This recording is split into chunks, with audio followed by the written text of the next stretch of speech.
Ever since the end of the COVID-19 pandemic, China has reopened the border and introduced visa-free access for more countries, including quite a number unilaterally. Citizens of the vast majority of EU and EEA countries, as well as Switzerland, plus a handful of other countries, including Australia, New Zealand, Japan, the Republic of Korea, and Malaysia, now qualify for visa-free entry for 30 days.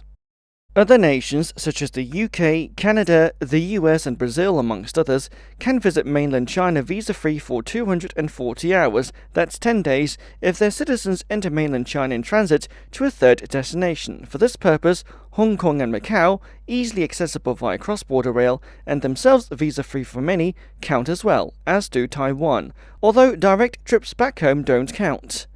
The visa-free transit arrangement is valid for most provinces in China, although some provinces only have a handful of cities where this applies, and much of western China is not accessible under this arrangement. Regardless of how visitors come to China, a valid passport is all they need to buy railway tickets. A valid visa or residence permit is not required, and visitors can directly purchase from the official China Railway 12306 smartphone app. It's faster to complete ticket and ID verification upon reaching the first railway station in China, although if some users are familiar with Chinese, this can also be done online using a smartphone app, but takes slightly more time and is not instant, unlike at stations. Passengers may also decide to print itinerary slips if needed, although these are optional and, on their own, are not good for travel.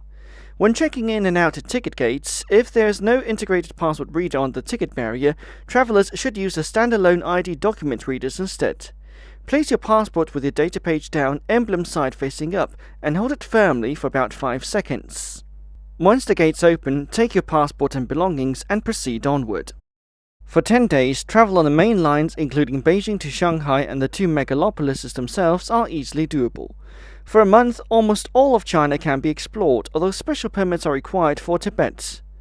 All passengers can leave mainland China from any border crossing in Guangdong to Hong Kong or Macau, and for those in Yunnan, can also continue their journey on the China to Laos Railway. So, what's stopping you from your next epic high-speed journey in China?